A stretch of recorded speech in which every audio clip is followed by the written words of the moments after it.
Turn your eyes upon Jesus. Look full in his wonderful face, and the things of earth will grow strangely dim in the light of his glory and grace. Thank you for watching Yeshua in the Tenach. We have arrived to chapter 7 of the book of Genesis. It's a sober chapter because we are reading about a worldwide flood.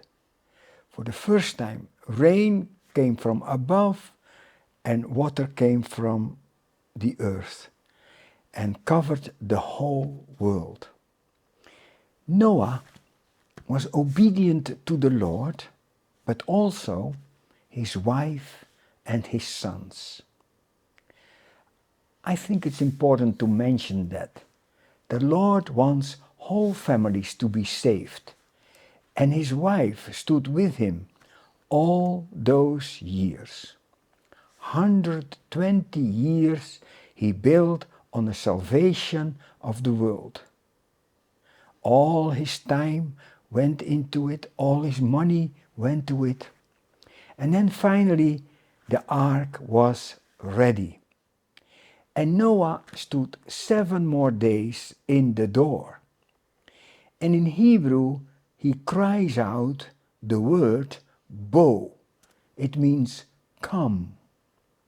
God was already in the ark and Noah was asked to come. But Noah also cried out to the world, come. The animals, they obey. In Isaiah chapter 1 verse 3 it says, the donkey knows his owner, but my people, they do not know me. The animals reacted in obedience. Every animal came in time. The fast animals, the slow animals, they left exactly on time to arrive on time. They all went through that one door for their own salvations. Clean animals and unclean animals both were invited to come into the ark as pairs. His wife obeyed, his sons and their wives obeyed. 8 people in the whole wide world went through the door. And then it says in verse 16, the animals going in were male and female of every living thing, as God had commanded Noah. Then the Lord shut him in. The door of grace was open for 7 days, but the door of grace was shut, not by Noah, but by the Lord himself.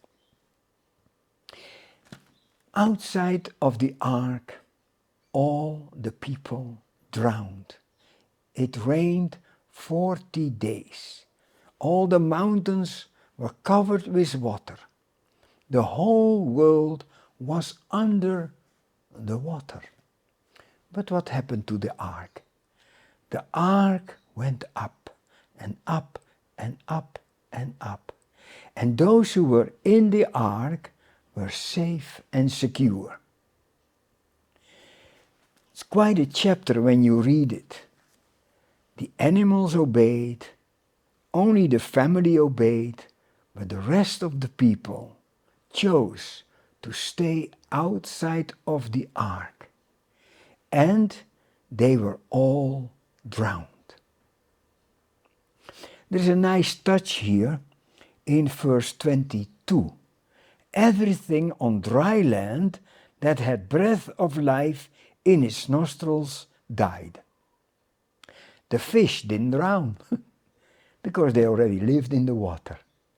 And so this question is also answered.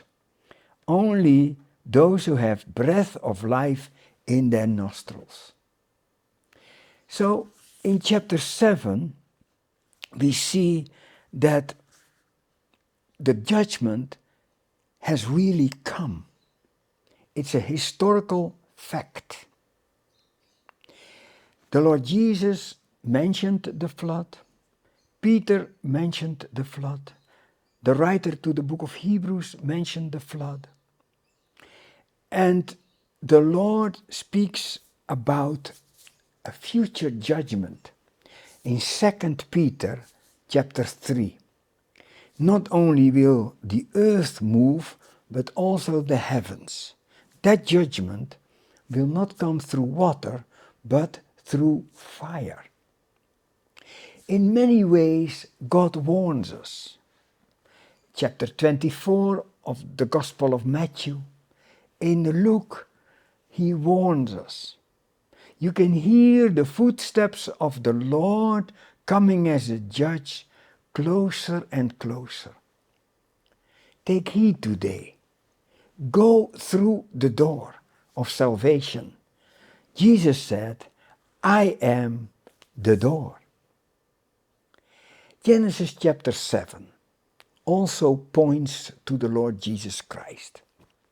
First of all, it's the Lord who opens and the Lord who closes doors. Revelation 3:7. Also in your life, doors open and then doors close. And accept that. The second thing that points us to the Lord Jesus is, He is the judge of all the earth. And the judge of all the earth does always what is right. And he never judges without warning. Noah, his name means rest. He stands out as a man of obedience. The more than Noah, who gives us inner rest, the Lord Jesus Christ. He learned obedience by what he suffered. Hebrews 5, 7 and 8. His outstanding obedience is even more wonderful than the wonderful obedience of Noah. For 40 days it rained, and for 150 days the world and the mountains were covered with water. 190 days it took to satisfy God in his wrath. The Lord Jesus satisfied his Father's wrath in a few hours on the cross. 2 Corinthians 5:21. He who knew no sin became sin for us for a few hours to satisfy the Father, so that we, through faith, become the righteousness of God. And then finally, Psalm 29:10. The Lord enthrones above the flood. He is almighty. He is above every storm in your life. Your problems might be mighty. It rolls over you. But he is almighty. He is above it. And he can cope. And he knows what you can handle. And he has given you a promise. I'll bring you to the other side, to the new land. I'll bring you home. In the light